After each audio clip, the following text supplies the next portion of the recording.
यहाँ गौर करने की बात यह है कि सहाबाए किराम रिज़वानुल्लाहि अलैहिम अजमईन मौजूद हैं, सहाबाए किराम रिज़वानुल्लाहि अलैहिम अजमईन मौजूद हैं, लेकिन उनका अकीदा ये नहीं था जो माबद अल-जुहनी ने बनाया, और इतने बड़े गुमराही में फंस गया कि एक सहाबी रसूल ये कह रहे हैं कि अगर उहुद पहाड़ के बराबर भी सोना खर्च कर दे तो कबूल नहीं होगा, कबूल नहीं होगा। इससे ये बात मालूम होती है कि कोई कितनों इल्म का पहाड़ हो, किसी भी खैर कुरून के ज़माने में भी रहता हो, क्योंकि वो खैर कुरून का ज़माना था, कितने अच्छे लोगों के साथ रहता हो, लेकिन सहाबाए किराम के दीन पर, उनके तरीक़े पर नहीं है तो सही दीन पर नहीं है, सही दीन पर नहीं है। ये बात अल्लाह ताला ने कुरान में एक जगह नहीं बहुत जगह कहा है। आप एक दो आयतें पढ़िए तो पता चलेगा। देखिए सूरह निसा की आयत नंबर 115 हम सबको कई बार सुने, एक बार और पढ़ लीजिए। सूरह निसा जो 4 नंबर की सूरह है उसकी आयत नंबर 115 एक बार तेलुगु में पढ़िए तो। बिस्मिल्लाहिर्रहमानिर्रहीम। కానీ ఎవరైనా సన్మార్గం ప్రస్ఫుటమైన మీదట కూడా ప్రవక్త సల్లల్లాహు అలైహి వసల్లంకు వ్యతిరేకముగా పోతే విశ్వాసులందరి మార్గాన్ని వీడి ఇతర మార్గాన్ని అనుసరిస్తే మేమతన్ని అతను మరలదలుచుకున్న వైపుకు మరలుస్తాం, కడుపు అతన్ని నరకములో పడవేస్తాం, అది అత్యంత చెడ్డ గమ్యస్థానం। बात में आई अल्लाह ताला ने क्या कहा कि वमन युशाक़िक़ि रसूल मिन बअदि मा तबय्यन लहुल हुदा व यत्तबि गैर सबीलिल मुमिनीन नुवल्लिही मा तवल्ला व नुस्लिही जहन्नम व साअत मसीरा। कि हिदायत वाज़ेह हो जाने के बाद जो आदमी रसूलुल्लाह सल्लल्लाहु अलैहि वसल्लम के ख़िलाफ़ काम करे और मोमिनों के रास्ते को छोड़ दे तो वो जिधर जाना चाहता है हम उधर ही फेर देंगे और आखिर में जहन्नम में डाल देंगे। और जहन्नम बहुत बुरी जगह है, बहुत बुरी जगह है। इसमें बहुत एक अहम नुक्ता पर गौर कीजिए। रसूलुल्लाह सल्लल्लाहु अलैहि वसल्लम के ख़िलाफ़ काम करने में यही काफ़ी है कि जहन्नम में बंदा चला जाएगा। बात में आ रही है, कोई भी आदमी रसूलुल्लाह सल्लल्लाहु अलैहि वसल्लम के ख़िलाफ़ काम करेगा, उल्टा काम करेगा, उसके जहन्नम में जाने के लिए काफ़ी है। लेकिन अल्लाह ताला ने साथ साथ ये भी कहा जो मोमिनों के रास्ते को छोड़ दे। बात में आ रही है, अल्लाह अकबर। ये बहुत अहम नुक्ता है जिसको इमाम अलबानी रहमतुल्लाह अलैह ने जिक्र किया है कि रसूलुल्लाह सल्लल्लाहु अलैहि वसल्लम के ख़िलाफ़ काम करने से जहन्नम में जाने के लिए तो काफ़ी है ना, लेकिन अल्लाह ताला ने नबी सल्लल्लाहु अलैहि वसल्लम के साथ साथ मोमिनों के रास्ते को भी जिक्र किया। गोया कि उस ज़माने में मोमिन कौन थे? सहाबाए किराम थे। उनके तरीके को छोड़ देंगे तो भी जहन्नम में जाएंगे। कोई आदमी रसूलुल्लाह सल्लल्लाहु अलैहि वसल्लम पर पक्का ईमान लाता है ईमान है, लेकिन सहाबाए किराम के तरीके पर नहीं है तो उसका ईमान कोई फ़ायदा नहीं, कोई फ़ायदा नहीं है, याद रखिए। और यही मसला माबद अल-जुहनी के साथ हुआ। सहाबाए किराम तो मौजूद थे, लेकिन उन लोगों का अकीदा तकदीर के बारे में ये नहीं था, तकदीर के बारे में ये नहीं था। इसी वजह से ये जहन्नम का रास्ता है, याद रखिए। सहाबाए किराम रिज़वानुल्लाहि अलैहिम अजमईन के तरीके को छोड़ देना, ये अल्लाह ताला ने इस बात को जिक्र किया है कि जो आदमी गैर सबीलिल मुमिनीन की इत्तबा करता है, यानी सहाबाए किराम के अलावा दूसरे और तरीके को तलाश करता है, वो जहन्नम में जाए। ये अल्लाह ने कहा है, ये अल्लाह ने कहा है। लेकिन उसके मुकाबले में क्या कहा? आप एक आयत और पढ़िए सूरह तौबा में जो 100 नंबर की आयत है, तो पूरी बात समझ में आ जाएगी। सूरह तौबा जो 9 नंबर की सूरह है उसकी आयत नंबर 100 में देखिए, एक बार तेलुगु में पढ़िए। बिस्मिल्लाहिर्रहमानिर्रहीम। మహాజిర్లలో అన్సార్లలో ప్రప్రథమంగా ముందంజ వేసిన వారితోనూ తరువాత చిత్తశుద్ధితో వారిని అనుసరించిన వారితోనూ అల్లాహ్ ప్రసన్నుడయ్యాడు। వారు అల్లాహ్ పట్ల ప్రసన్నులయ్యారు. క్రింద కాలువలు ప్రవహించే స్వర్గవనాలను అల్లాహ్ వారి కోసం సిద్ధం చేసి ఉంచాడు. వాటిలో వారు కలకాలం ఉంటారు. గొప్ప సాఫల్యం అంటే ఇదే. पास में आ रही है, यहाँ गौर कीजिए बात को। उसके मुकाबले में अल्लाह ताला ने पहली उसमें सूरह निसा में जो हम लोग पढ़े उसमें क्या है, जो सहाबा कराम का रास्ता छोड़कर दूसरा रास्ता इख्तियार करेगा तो जिधर जाना चाहता है उधर फेर देंगे और जहन्नम में आखिर में डाल देंगे। इस आयत में ये है, जो सहाबा कराम रिज़वानुल्लाहि अलैहिम अजमईन की इत्तबा करेगा उनके रास्ते की, तो उसके लिए अल्लाह रब्बुल आलमीन ने जन्नत तैयार करके रखा है। क्या कहा, वस्साबिकून अल-अव्वलून मिनल मुहाजिरीन वल अंसार वल्लज़ीन इत्तबऊहुम बिइहसान, यही है वल्लज़ीन इत्तबऊहुम बिइहसान रज़ियल्लाहु अन्हुम व रज़ू अन्हु व अअद्द लहुम जन्नातिन तजरी तहतहल अनहार खालिदीन फ़ीहा अबदा ज़ालिकल फ़ौज़ुल अज़ीम। क्या कहा, पहले पहले इस्लाम कबूल करने वाले, सबकत करने वाले अंसार और मुहाजिरीन, और जो इनकी अच्छी तरह से इत्तबा करते हैं, अंसार और मुहाजिरीन सहाबा किराम थे, जो इनकी अच्छी तरह से इत्तबा जिन लोगों ने किया, अल्लाह ताला इनसे राज़ी हो गया और ये लोग अल्लाह से राज़ी हो गए। ये लोग अल्लाह से राज़ी हो गए तो इनको इनाम क्या मिलेगा? अल्लाह ने कहा अअद्द लहुम जन्नातिन तजरी, अल्लाह ने इनके लिए जन्नतों को तैयार करके रखा है जिसके नीचे नहरें बहती होंगी। खालिदीन फ़ीहा, उन जन्नतों में ये हमेशा रहेंगे। खालिदीन फ़ीहा अबदा, जन्नत में हमेशा हमेशा रहेंगे। और ये सबसे बड़ी कामयाबी है, ये सबसे बड़ी कामयाबी है। तफसीर सादी के अंदर ये बात है कि जो लोग अंसार और मुहाजिरीन सहाबा कराम की अच्छी तरह से इत्तबा किया, अल्लाह ने कहा उनके लिए जन्नत तैयार करके रखा है। किस बात में इत्तबा करेगा? तो कहते हैं बिल एतकादाति वल अक़वाली वल आमाल, उनकी अक़ीदे में सहाबा कराम का क्या अक़ीदा था, उनके अक़ीदे की इत्तबा किया, उनकी बातों का इत्तबा किया, उनके आमाल का इत्तबा किया। यही वो लोग हैं, यही वो लोग हैं कि अल्लाह रब्बुल आलमीन ने इनकी तारीफ़ किया है और उनके लिए जन्नत तैयार करके रखा है। तो याद रखिए, कभी भूल करके भी सहाबा कराम रिज़वानुल्लाहि अलैहिम अजमईन के अक़ीदे के ख़िलाफ़ हमारा अक़ीदा नहीं होना चाहिए, नहीं तो बहुत ख़तरनाक मसले हो जाएंगे। उनके तरीके पर रहना जन्नत के तरीके पर रहना है। वो लोग वो हस्ती थे, ज़मीन में चल रहे थे, लेकिन अल्लाह ताला सातों आसमान के ऊपर अर्श पर रहने के बावजूद भी उनकी गवाही दे रहा है कि अल्लाह इनसे राज़ी हो गया है, अल्लाह इनसे राज़ी हो गया है। इनके तरीके पर जो भी इत्तबा करेगा उनके लिए जन्नत है। तो ये सहाबा कराम का तरीका था। ये बात अहम है कि सहाबा कराम के अक़ीदे से, उनके तरीके से हट जाएंगे तो फिर गुमराह हो जाएंगे। और माबद अल-जुहनी इतने बड़े बड़े सहाबा कराम के पास रहने के बावजूद भी, सहाबा कराम से इल्म लेने के बावजूद भी, किससे इल्म लिया? शौसन से, जो ईसाई था, शौसन से इल्म लिया और ये खुद गुमराह हो गया और फिर अपना गुमराह शागिर्द को भी पैदा किया। आज तक एक जमात गुमराही में पड़ गई जो कदरिया है, और रसूलुल्लाह सल्लल्लाहु अलैहि वसल्लम ने इसके बारे में पहले पेशिन गोई कर दिया था। अच्छा, हम लोग समझते हैं कि माबद अल-जुहनी ने कितना बड़ा काम कर दिया, तकदीर ही का एक मसला था ना। हम लोग कहते हैं ना क्या भी नहीं होता, थोड़ा सा तुमने गड़बड़ कर दिया ना, लेकिन अकीदे का मसला ही बहुत ख़तरनाक है। सिर्फ तकदीर का इनकार कर दिया था ना, तकदीर का इनकार कर दिया था तो कितना बड़ा मसला हो जाएगा। आप रसूलुल्लाह सल्लल्लाहु अलैहि वसल्लम की एक हदीस देखिए जो सुनन अबी दाऊद के अंदर है। सुनन अबी दाऊद की हदीस नंबर 4690 पर 1 के अंदर है। आप सल्लल्लाहु अलैहि वसल्लम ने कहा अल-क़दरिय्यतु मजूसु हाज़िहिल उम्मा इन मरिदू फ़ला तऊदूहुम व इन मातू फ़ला तशहदूहुम। तकदीर का इनकार करने वाले इस उम्मत के मजूसी हैं।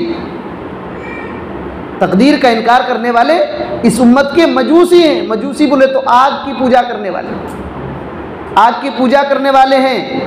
अगर वो बीमार हो जाएं ऐसे लोग तो इयादत करने के लिए नहीं जाना, अगर मर जाएं तो जनाजे में भी शामिल नहीं होंगे। ये रसूलुल्लाह सल्लल्लाहु अलैहि वसल्लम कह रहे हैं, ये रसूलुल्लाह सल्लल्लाहु अलैहि वसल्लम कह रहे हैं। अकीदे का मसला याद रखिए, बहुत भारी मसला होता है, बहुत भारी मसला होता है। अब सोचिए कि हम लोग इतना समझ रहे हैं कि एक ही गलती किया ना, तकदीर का इनकार कर दिया ना, अल्लाह को तो मान रहा है। और इसी हदीस में ये बात आई थी ना कि तकदीर का इनकार करने वाले क्या करते हैं, वो इल्म भी सीखते हैं और कुरान भी पढ़ते हैं, इल्म भी सीखते हैं और कुरान भी पढ़ते हैं। लेकिन सहाबा का ये अकीदा नहीं था, सहाबा का ये अकीदा नहीं था जिस अकीदे को वो मान बैठे थे, और इतनी बड़ी गलती में फंस गए कि अल्लाह के नबी सल्लल्लाहु अलैहि वसल्लम की ये हदीस है कि जो तकदीर का इनकार करता है वो इस उम्मत का मजूसी है।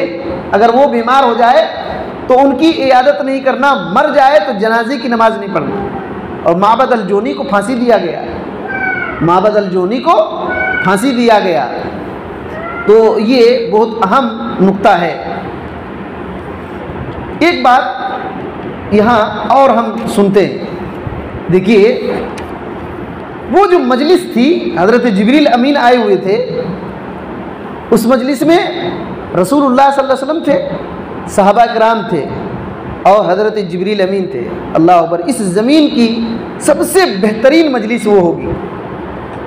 बात में आ रही है कि जिस मजलिस में वो हस्ती जिन पर वही उतरती है और वो डायरेक्ट जिन पर वही उतर रही है उनको देख रहे हैं, उनको देख रहे हैं, इस ज़मीन के सबसे अच्छे इंसान और तमाम फरिश्तों के सरदार उस मजलिस में हो, तो वो मजलिस कितना अजीम होगा और कितने वो सहाबा किराम का मकाम देखिए।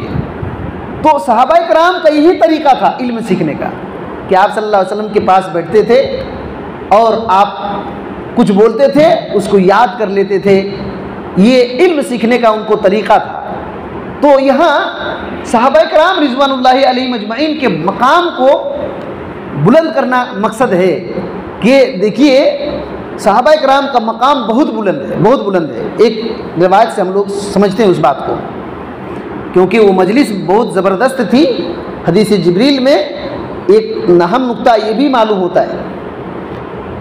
सुनन अबी दाऊद में ये रिवायत मौजूद है, 4650 के अंदर ये रिवायत मौजूद है, 4650 के अंदर ये रिवायत मौजूद है। हज़रत रियाह बिन हारिस ताबई हैं, रियाह बिन हारिस ताबई हैं। ये कहते हैं कि कुन्तु काइदन इंद फलानी, मैं फला यानी हज़रत मुगीरा बिन शुअबा रज़ी अल्लाह तआला अन्हु के पास बैठा हुआ था, कूफा की मस्जिद में, कूफा की मस्जिद में बैठा हुआ था। कौन? ताबई कह रहे हैं। किनके पास? मुगीरा बिन शुअबा सहाबी, उनके साथ बैठा हुआ था। और कहते हैं कि कूफा के कुछ लोग भी थे। उतने में हज़रत सईद बिन ज़ैद रज़ी अल्लाह तआला अन्हु आने लगे। कूफा की मस्जिद में बैठे हुए हैं और चारपाई पर बैठे हुए थे हज़रत मुगीरा बिन शुअबा रज़ी अल्लाह तआला अन्हु। उतने में हज़रत सईद बिन ज़ैद रज़ी अल्लाह तआला अन्हु आने लगे। आए तो हज़रत मुगीरा बिन शुअबा रज़ी अल्लाह तआला अन्हु ने मरहबा कहा, खुश आमदीद कहा और कहा कि बैठ जाओ। चारपाई के जो ये रहते हैं पैर रखने की तरफ, तो कहे कि वो जगह खाली थी, कहे कि यहीं बैठ जाओ। बैठ गए। उतने में और एक आदमी आया, उतने में एक आदमी और आया। उस आदमी का जो नाम था, उस आदमी का नाम क्या था? कैस बिन अलकमा, वो भी कूफा का था। वो भी आया तो हज़रत मुगीरा बिन शुअबा रज़ी अल्लाह तआला ने उसको भी खुशखबरी, खुश आमदीद कहा। आते ही उसने गाली बोलना शुरू किया, आते ही उसने गाली बोलना शुरू किया। कैस बिन अलकमा ने गाली बोलना शुरू किया तो हज़रत सईद बिन ज़ैद रज़ी अल्लाह तआला अन्हु को बड़ा ताज्जुब हुआ और कहा कि किसको गाली दे रहा है, किसको बुरा भला कह रहा है, किसको बुरा भला कह रहा है। तो बताया गया कि ये हज़रत अली रज़ी अल्लाह तआला अन्हु को गाली बोल रहा है, हज़रत अली रज़ी अल्लाह तआला अन्हु को गाली बोल रहा है। तो हज़रत सईद बिन ज़ैद रज़ी अल्लाह तआला अन्हु कहने लगे डांट करके कि तुम लोग अल्लाह के नबी सल्लल्लाहु अलैहि वसल्लम के सहाबा किराम को गाली बोल रहा है और तुम लोग खामोश हो। कैसे खामोश हो? सुनो, समिअतु रसूलुल्लाह सल्लल्लाहु अलैहि वसल्लम, मैंने रसूलुल्लाह सल्लल्लाहु अलैहि वसल्लम से सुना है, रसूलुल्लाह सल्लल्लाहु अलैहि वसल्लम से सुना है। और फिर ये कहने के बाद कहा कि व इन्नी लगनियुन अन अक़ूल अलैहि मा लम यक़ुल, याद रखो मुझको ज़रूरत नहीं है कि मैं ऐसी बात कहूँ जो अल्लाह के नबी ने नहीं कहा है। मुझको ज़रूरत नहीं है कि मैं अपने तरफ से कुछ बोल दूँ। और अल्लाह के नबी सल्लल्लाहु अलैहि वसल्लम कल मुझको पूछेंगे, मुझसे मुलाकात करेंगे तो मेरे बारे में क्यों ऐसा कहा था, मुझको ज़रूरत नहीं। मैंने जो सुना है वही बोल रहा हूँ, मैंने जो सुना है वही बोल रहा हूँ। क्या कहा था? कहने लगे आप सल्लल्लाहु अलैहि वसल्लम से मैंने सुना था अबू बकर फिल जन्ना, अबू बकर रज़ी अल्लाह तआला अन्हु जन्नत में जाएंगे, उमर रज़ी अल्लाह तआला अन्हु जन्नत में जाएंगे, हज़रत उस्मान रज़ी अल्लाह तआला अन्हु जन्नत में जाएंगे, हज़रत अली रज़ी अल्लाह तआला अन्हु जन्नत में जाएंगे, और तलहा जन्नत में जाएंगे रज़ी अल्लाह तआला अन्हु, हज़रत ज़ुबैर बिन अव्वाम जन्नत में जाएंगे, और सअद बिन मालिक जन्नत में जाएंगे, अब्दुर्रहमान बिन औफ जन्नत में जाएंगे, और 10वें वो खुद थे जो बोल रहे थे, हज़रत सईद बिन ज़ैद। कहने लगे कि मैं रसूलुल्लाह सल्लल्लाहु अलैहि वसल्लम से ये बात सुनी है, उसमें हज़रत अली रज़ी अल्लाह तआला अन्हु का भी नाम है। तो ये गाली क्यों दे रहा है, गाली क्यों दे रहा है, जबकि मैंने रसूलुल्लाह सल्लल्लाहु अलैहि वसल्लम से सुना था। और फिर जो बात कही ना, अल्लाह अकबर, वो बात असल में कहने का मेरा मकसद वही है। आप उस मजलिस को याद कीजिए जहाँ हज़रत जिब्रील अमीन बैठे हुए हैं, रसूलुल्लाह सल्लल्लाहु अलैहि वसल्लम बैठे हुए हैं, सहाबा किराम आप सल्लल्लाहु अलैहि वसल्लम को देख रहे हैं, हज़रत जिब्रील अमीन से बातचीत हो रही तो देख रहे हैं ना। तो उस मौके को याद कीजिए कि कितना फजीलत वाले लोग थे इस हदीस के ज़रिए से, इस बात के ज़रिए से। हज़रत सईद बिन ज़ैद रज़ी अल्लाह तआला ने कहा कि का मशहदु रजुलिन मिनहुम मअ रसूलिल्लाहि सल्लल्लाहु अलैहि वसल्लम यग़बर्रु फ़ीहि वजहहु खैरुम मिन अमली अहदिकुम उम्रुहु वलौ उम्मिरा उमर नूहिन अलैहिस्सलाम। कहा कि देखो रसूलुल्लाह सल्लल्लाहु अलैहि वसल्लम को जिस आदमी ने देखा है, रसूलुल्लाह सल्लल्लाहु अलैहि वसल्लम को जिस आदमी ने देखा है, आपके साथ जिहाद में गया और चेहरे में गर्द गुबार उड़ा, गर्दो गुबार उड़ा, उस आदमी की फजीलत इतनी है कि तुम्हारी अगर पूरी उम्र का अमाल, पूरी उम्र के तुमको जिंदगी भर जो अमल किए हो उस अमल को रख दिया जाए तो उन सहाबा किराम का सिर्फ नबी सल्लल्लाहु अलैहि वसल्लम को देखना बेहतर है। सोचिए। और फिर क्या कहा? कहा कि अगर तुमको हजरत नूह अलैहिस्सलाम की उम्र भी मिल जाए, अल्लाह अकबर, नूह अलैहिस्सलाम की उम्र कितनी थी? 950 नहीं थी। 950 तो उनके जो तबलीगी ज़िंदगी थी, जो लोगों को समझाए, दावत दिए, 950 कोई भी नहीं जानता, सिर्फ अल्लाह जानता है उनकी उम्र कितनी थी। बाज़ उलमा ने लिखा है कि तकरीबन 1400 साल उनकी ज़िंदगी थी, 1400 साल, लेकिन अल्लाह ही जानता है बेहतर। उनकी नबूवत की ज़िंदगी 950 साल उन्होंने समझाया, और ज़िंदगी उनकी ज़्यादा थी।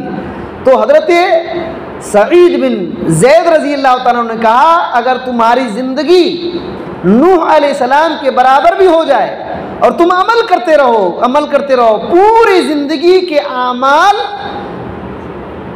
से बेहतर सिर्फ इतना है कि जिन्होंने नबी सल्लल्लाहु अलैहि वसल्लम को एक नज़र देख लिया हो या आपके साथ रहे हो और उनके चेहरों पर धूल उड़ गया हो, बस। अल्लाह अकबर। सोचिए कि वो कितना आली मकाम लोग थे।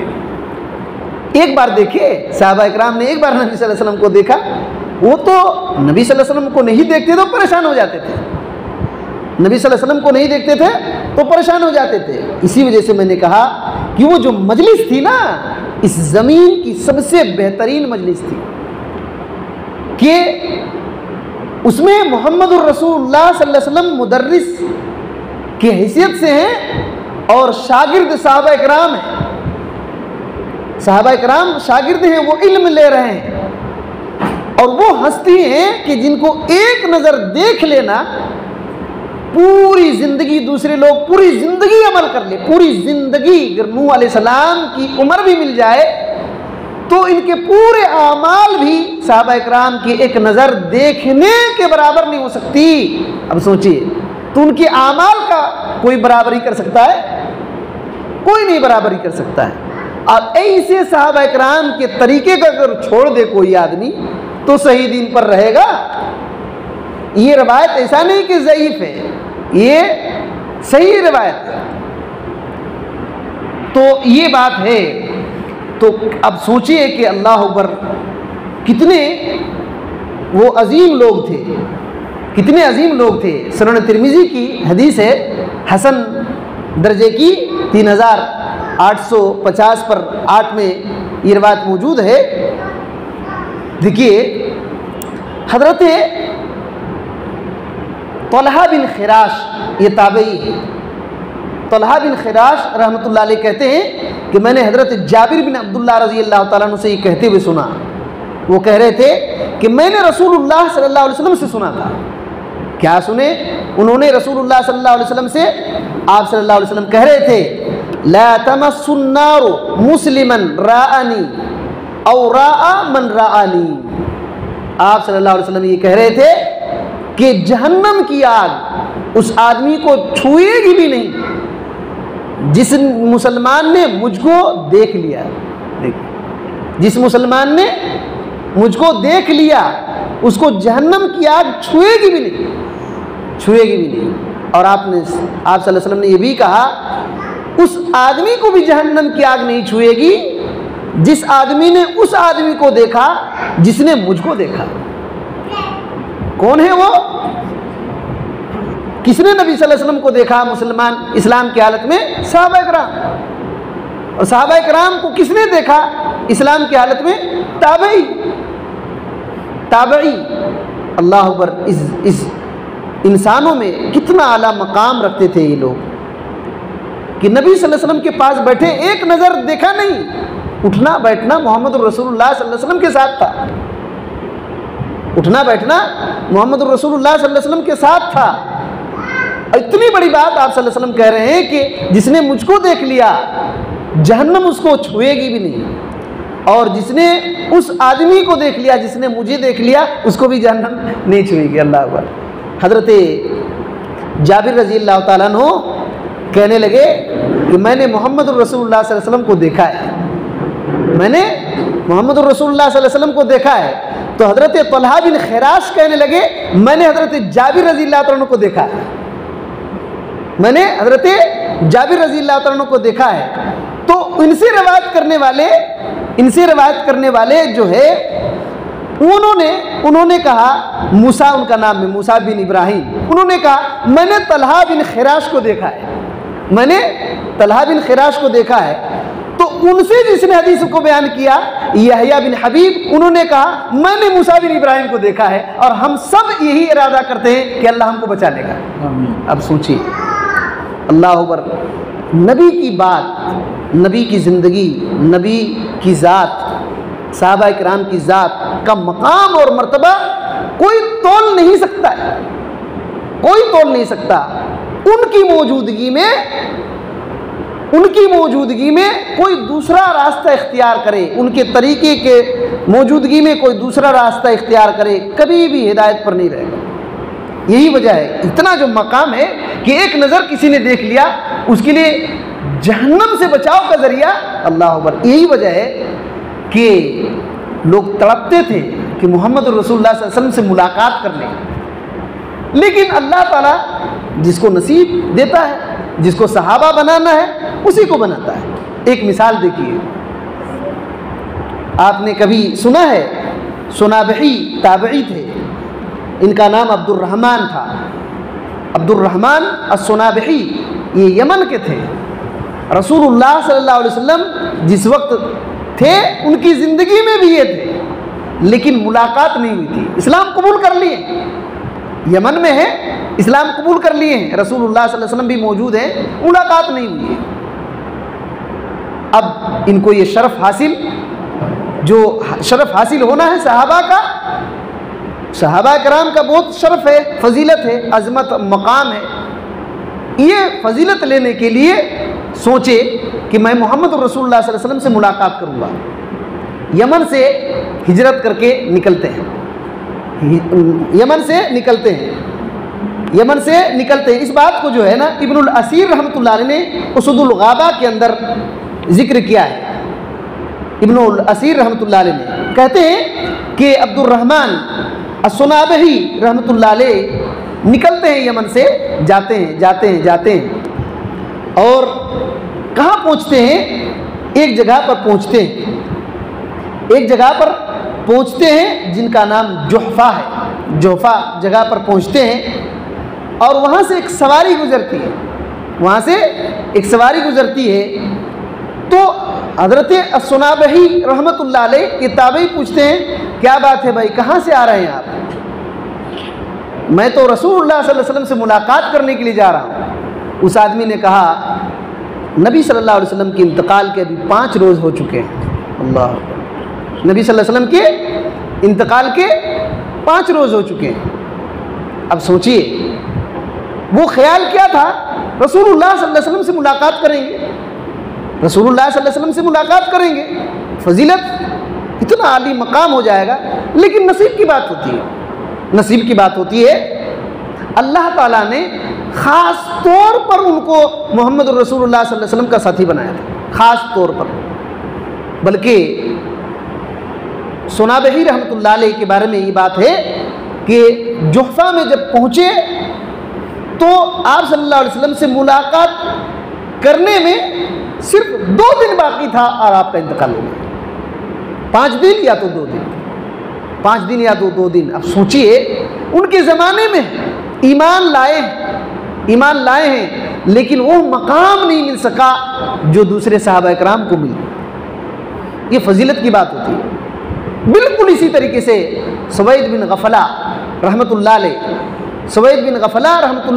ये कुफा के थे।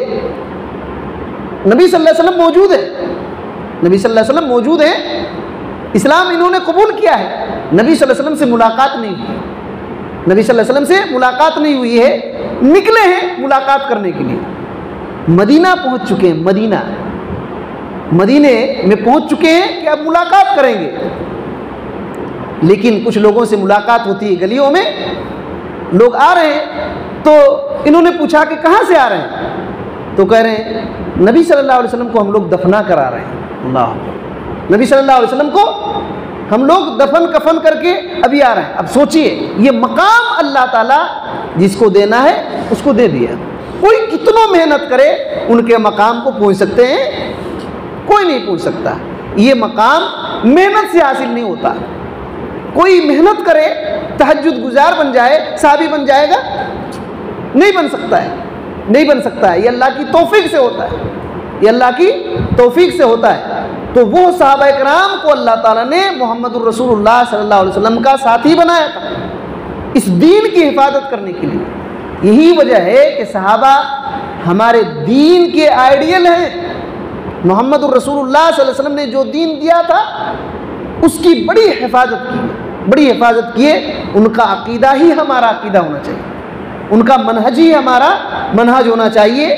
तभी जाकर के हम सेफ हो सकते हैं और महफूज हो सकते हैं, वरना बर्बाद हो जाएंगे।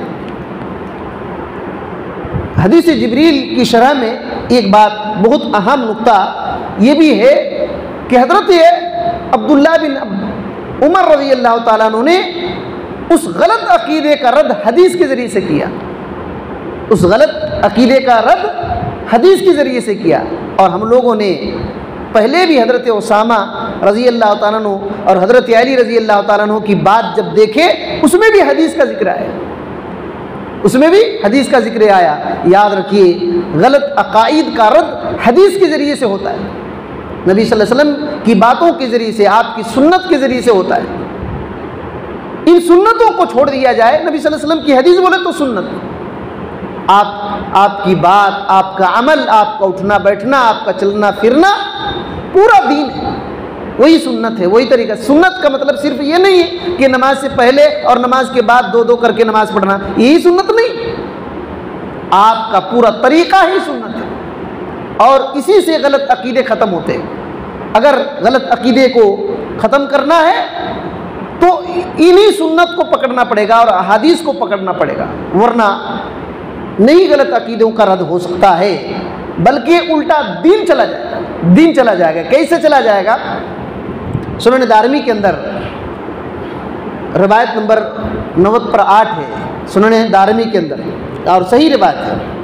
अब्दुल्ला दैलमी रहमतुल्लाह अलैह कहते हैं, बलगनी अन्ना अव्वल ज़हाबद्दीन तर्कु सुन्ना, मुझको ये बात पहुंची है कि दीन का चला जाना, दीन कैसे जाएगा?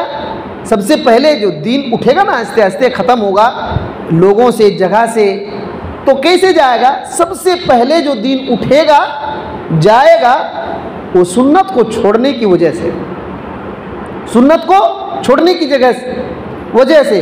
और कहा यज़हबुद्दीन सुन्नतन सुन्नतन कमा यज़हबुल हब्लु कुव्वतन कुव्वा, के दीन एक सुन्नत, दो सुन्नत, तीन सुन्नत करके छोड़ते छोड़ते पूरा दीन खत्म हो जाएगा। जिस तरीके से एक रस्सी कई धागों से बनाए जाते हैं, एक धागा निकालिए, दो धागा निकालिए, तीन धागा निकालिए, रस्सी का वजूद बाकी रहेगा। सेम इसी तरीके से नबी सल्लल्लाहु अलैहि वसल्लम की सुन्नत, आपकी अहादीस को एक करके छोड़ करके पूरा दीन का वजूद खत्म हो जाएगा। एक आप ये कपड़े का टुकड़ा ले लीजिए, कपड़े का टुकड़ा, और उसके धागे को निकालिए, निकालते रहिए, कपड़े का वजूद बाकी रहेगा, खत्म हो जाएगा। इसी तरह दीन, नबी सल्लल्लाहु अलैहि वसल्लम की सुन्नत, आपकी हदीस को छोड़ते जाइए, जितना छोड़ेंगे आपका दीन उतना ख़त्म होता जाएगा, यहाँ तक कि दीन बाकी ही नहीं रहेगा, यहाँ तक कि दीन बाकी ही नहीं रहेगा। इसी वजह से हसन रहमतुल्लाह अलैह कहते हैं, मब्तदा कौमुन बिदआ, जो भी कौम कोई बिदअत इजाद करती है सुन्नत को छोड़ करके अपने दीन में, तो अल्लाह रब्बुल आलमीन उतना ही सुन्नत को उन लोगों से छीन लेता है। जितना बिदअत पैदा किया उतना ही अल्लाह ताला उनसे सुन्नत को छीन लेता है। ला युईदुहा इलैहिम इला यौमिल क़ियामा, और क़यामत तक वो सुन्नत फिर वापस नहीं देता, क़यामत तक फिर वापस नहीं देता। याद रखिए, माबद अल-जुहनी मर गया लेकिन अपना अक़ीदा नहीं छोड़ा। माबद अल-जुहनी के शागिर्द को सूली दे दी गई लेकिन अपना अक़ीदा नहीं छोड़ा। आज भी इस अक़ीदे पर लोग हैं, आज भी इस अक़ीदे पर लोग हैं। सहाबा इकराम का भी अक़ीदा है, उस पर चलने वाले लोग हैं, लेकिन अक्सर गुमराही जो फैली हुई है, गलत अक़ीदे अभी बने हुए हैं। तो इस तरीके से बहुत सारी बातें हैं। हदीस जिब्रील में एक अहम नुक्ता ये बात मालूम होती है कि अब गौर कीजिए उस हदीस पर। हज़रत जिब्रील आए हैं, कैसे बैठे? आप सल्लल्लाहु अलैहि वसल्लम के घुटने से अपना घुटना लगा करके और अदब के साथ बैठे। इसी हदीस से उलमा इकराम ने इस बात को जिक्र किया कि इल्म, दीन का इल्म, दीनी इल्म बगैर अदब के कभी नहीं सीख सकते। ये इल्म, दीन का इल्म बगैर अदब के कभी नहीं सीख सकते, कभी नहीं सीख सकते। यहाँ तक कि आपको ताज्जुब होगा कि अबू मुसहिर रहमतुल्लाह अलैह कहते हैं कि मैंने मालिक बिन अनस रहमतुल्लाह अलैह से सुना, वो कह रहे थे कि मिन इहानतिल इल्म अन तुहद्दिसा कुल्ल मन सलका, कि मन सअलका, इल्म की ये बेइज्जती है, इल्म की ये बेइज्जती है कि जो भी सवाल करे सबको जवाब दो। ये इल्म की बेइज्जती है। इल्म का अदब होना चाहिए, इल्म का अदब होना चाहिए, ये इल्म की बेइज्जती है। और हज़रत अता बिन साइब रहमतुल्लाह अलैह कहते हैं, कान अब्दुर्रहमान इब्न अबी लैला यकरहु अन युसअला व हुवा यमशी। अब्दुर्रहमान इब्न अबी लैला बहुत बड़े अपने वक्त के मुहद्दिस थे। वो इस बात को पसंद ही नहीं करते थे कि मैं चल रहा हूँ और कोई मुझसे सवाल करे, ये पसंद नहीं करते थे, क्योंकि हज़रत जिब्रील अमीन कैसे बैठ करके सवाल किए, इल्म सिखाए, और क्या बोले नबी सल्लल्लाहु अलैहि वसल्लम वो जिब्रील अमीन थे, तुमको तुम्हारा दीन सिखाने के लिए आए थे। लेकिन हजरत जिब्रील खड़े खड़े नहीं पूछे, खड़े होकर नहीं पूछे, बैठे, ऐसे बैठे। यही अदब है इल्म सीखने का, यही अदब है इल्म सीखने का। तो इसी वजह से मुहद्दिसीन इस हदीस को सामने रख करके चलते हुए कोई सवाल पूछते थे, इसको नापसंद करते थे, नापसंद करते थे। बल्कि बिश्र बिन हारिस कहते हैं सअला रजुलुन इब्नुल मुबारक, इब्नुल मुबारक रहमतुल्लाह अलैह से एक आदमी ने सवाल किया हदीस के बारे में, एक हदीस के बारे में। वह हुआ यमशी, और वो चल रहे थे, चलते चलते पूछे। तो उन्होंने इब्नुल मुबारक रहमतुल्लाह अलैह ने कहा लैसा हाज़ा मिन तौक़ीरिल इल्म, ये इल्म की इज़्ज़त नहीं है कि तुम चलते हुए पूछो। देखिए, इल्म की इज़्ज़त नहीं है कि तुम चलते हुए पूछो, तो ये बात है। और देखिए, इल्म के बारे में इतना अदब उसी हदीस से लिया गया है। इमाम इब्न क़य्यिम रहमतुल्लाह अलैह कहते हैं अदबुल मर्इ उन्वानु सआदतिही व फलाहिही व क़िल्लतुल अदबि उन्वानु शक़ावतिही व बवारिही। कहते हैं कि किसी के पास अदब है तो उसकी खुशनसीबी और उसकी कामयाबी की ये दलील है और पहचान है। और किसी के पास अदब नहीं है, अदब नहीं है तो उसकी बदबख्ती और उसके हलाक हो जाने की पहचान उसके अंदर आ गई है। सोचिए, अब इसी हदीस से ये सब लिए गए हैं, इसी हदीस से ये सब लिए गए हैं। और इसी तरीके से एक इमाम के पास एक आदमी आकर के कहा मैं आपसे कुछ पढ़ना चाहता हूँ, मैं आपसे कुछ पढ़ना चाहता हूँ। तो कहा कि ठीक है पढ़ना, कोई बात नहीं है। तो वो आदमी जिसने कहा था कि मुझको पढ़ाइए, वो आदमी आया और ऐसे पलथी मार करके बैठा, ऐसे कहा कि पढ़ाइए आप। तो कहा कि जिस इल्म को तुम लेने के लिए आए हो ना, उस इल्म की जो ज़रूरत तुमको है उससे कहीं ज़्यादा तुमको अदब की ज़रूरत है। जाओ पहले अदब सीख के आओ, तब मैं पढ़ाऊँगा। जाओ पहले यहाँ से निकलो, पहले अदब सीख करके आओ, तब मैं पढ़ाऊँगा। तो ये उसी हदीस से ये बात मालूम होती है, बग़ैर अदब के इल्म नहीं आता। इसी वजह से मालिक बिन अनस रहमतुल्लाह अलैह ने एक नौजवान आदमी, कुरैश के नौजवान आदमी को कहा या इब्न अखी, ए मेरे भतीजे, तअल्लमिल अदबा क़ब्ल अन ततअल्लमल इल्मा, तुम इल्म सीखने से पहले पहले अदब सीख लो, इल्म सीखने से पहले पहले अदब सीख लो। तो इमाम शाफ़ई रहमतुल्लाह अलैह तो अपने उस्ताद के साथ ये जो किताब जो है ना तेज़ उलटते नहीं थे, कहीं बेअदबी ना हो जाए। अभी तो अजीब अंदाज से होता है, तो ये सहाबा इकराम का तरीक़ा ही नहीं था। सहाबा इकराम की मजलिस कैसे होती थी, हम लोग सुने, ऐसा लगता था कि चिड़िया ऊपर बैठ जाए, चिड़िया ऊपर बैठ जाए। ये क्या है? वो ऐसे खेल तमाशे के लिए नहीं बैठे, जिस इल्म को सीख रहे हैं वो अल्लाह का वही है, वो अल्लाह ताला की तरफ से वही है। वो बहुत काबिल चीज़ है, बहुत काबिल चीज़ है, उसको खेल तमाशों में नहीं लेना चाहिए। तो ये एक बहुत अहम नुक्ता है हदीस जिब्रील में। हदीस जिब्रील में बग़ैर अदब के इल्म आता ही नहीं, इल्म आता ही नहीं है। और इस बात को शेख सालेह अल उसैमी हफ़िज़हुल्लाह ने ताज़ीमुल इल्म के अंदर बहुत तफसील के साथ लिखा है, बहुत तफसील के साथ लिखा है। तो बंदा अदब किस चीज़ का करे, अदब का क्या मतलब होता है? जो इल्म सीख रहा है ना, उसका एक अदब है, तरीक़ा है उसको सीखने का, उसको एक तरीक़ा है। क्या? पहले पहले अपने आप को अदब करे, अपने आप को अदब करे, उसके बाद जो है जो इल्म सीख रहा है उस इल्म का अदब करे, और जिसके पास, जिस आलिम के पास सीख रहा है उसका अदब करे, जिस जगह पर सीख रहा है उसका अदब करे, और अपने साथियों का अदब करे, अपने साथियों का अदब करे। एक मिसाल देते हैं कि अपने आप को अदब कैसे करेगा कोई बंदा। कहते हैं सबसे पहली मिसाल शेख सालेह अल उसैमी हफ़िज़हुल्लाह ने दिया कि अगर ये इल्म सीखा है तो उसकी अपने आप को अदब करने में ये बात है कि ऐसे काम करे ही ना कि कोई उस पर दाग लगा सकते, उंगली उठा सके। और मिसाल क्या दिया? जैसे दाढ़ी छीन लेना। अल्लाह अकबर, सबसे पहली मिसाल ये दिया, कहा कि ये कोई दाढ़ी छीन ले रहा है, इसका ये मतलब है कि अपने आप को उसने अदब लायक बनाया ही नहीं। इस इल्म का उसने लायक ही नहीं बनाया। ऐसी तैसी जगह जाना जहां इसको दाग लगा सकते हैं। मिसाल के तौर पर अब इसको समझिए, कोई कह रहा कि मैं सही दीन पर हूँ, कोई क्या कर लेगा, कोई कितनों कोई क्या कहे, हमको क्या होता है, और जाकर के शराब की दुकान में आराम से बैठा हुआ है, शराब की दुकान में आराम से बैठा हुआ है। लोग क्या कहेंगे? शराबी कहेंगे कि नहीं कहेंगे?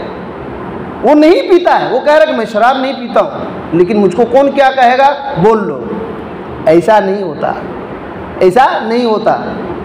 बहुत शरीफ इंसान है, लेकिन उठना बैठना चोर के साथ है। अल्लाह अकबर। इमाम बुखारी रहमतुल्लाह अलैह ने, आपको वाक़या मालूम है ना, इमाम बुखारी रहमतुल्लाह अलैह का वाक़या मालूम है? 1000 अशरफी उन्होंने समुद्र में डाल दिया था।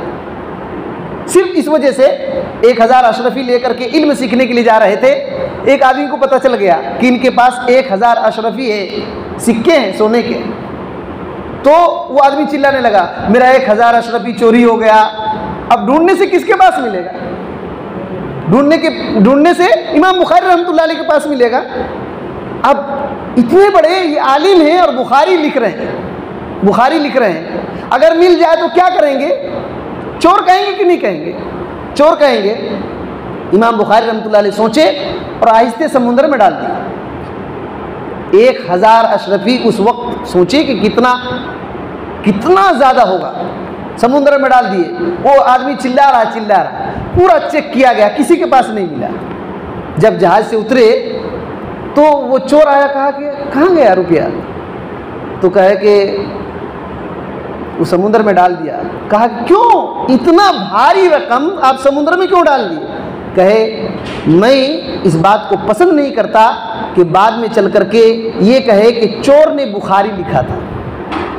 बात समझ आ रही है? चोर ने बुखारी लिखा था, मुझको ये पसंद नहीं। दाग लगने से बचने के लिए 1000 अशरफी को समुद्र में डाल दिया।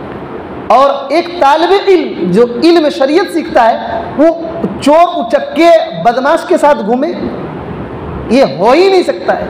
या तो उसको तालिब इल्म की कदर ही मालूम नहीं, उसको इल्म की कदर मालूम नहीं, इसी वजह से वो ऐसा कर रहा है। जिस दिन इल्म की कदर मालूम हो जाएगी, उल्टे सीधे लोगों के साथ रहेगा ही नहीं। या तो अगर उसके पास जाएगा तो समझाने के लिए जाएगा, उसके साथ नहीं रहेगा। क्यों?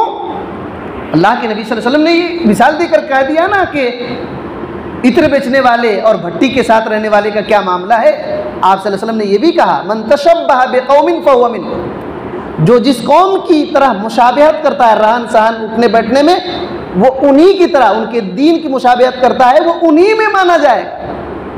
अल्लाह अकबर। इस हदीस की वजाहत में उलमा ने लिखा है, जब आप सल्लल्लाहु अलैहि वसल्लम ने कह दिया कि जो जिसकी तरह करेगा वो उन्हीं में से होगा, तो हमको काफिर मुशरिक बदमाश देखना क्या? हमको तो नबियों को देखना है, हमको तो सहाबा इकराम को दिखाना है कि वो कैसे करते थे।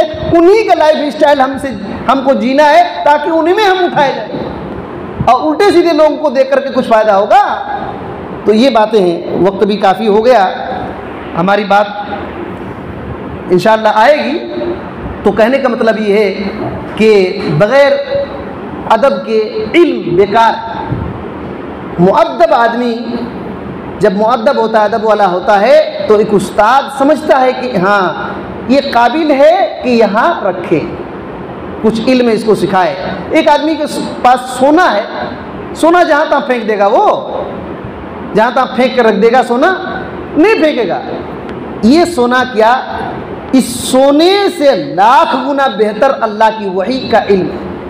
इसको जिसको तिसको दे देगा वो। इसी वजह से उस्ताद अपने शागिर्दी की हैसियत जानते हैं, इसी वजह से उसको क्या बताना और क्या सिखाना वो अच्छी तरह जानते हैं। इसी वजह से मुअद्दब को इल्म नहीं देते, और अगर 2-4 मसले आ गए वो बजते रहेगा, उसको खुद फायदा नहीं देगा। तो ये बहुत अहम नुक्ता है हदीस जिब्रील में। इंशाअल्लाह हमारी बात और आएगी। अल्लाह ताला से दुआ करते हैं कि अल्लाह ताला हमें इन सब बातों को सही सही समझने की तौफीक दे। अल्लाह ताला हमको हर किस्म के गुमराही, फितना, फसाद, शिर्क, बिदात से बचा कर रखे। सिरात मुस्तकीम को सीखने, समझने, अमल करने की तौफीक दे। आमीन। अस्सलामु अलैकुम व रहमतुल्लाहि व बरकातुहू।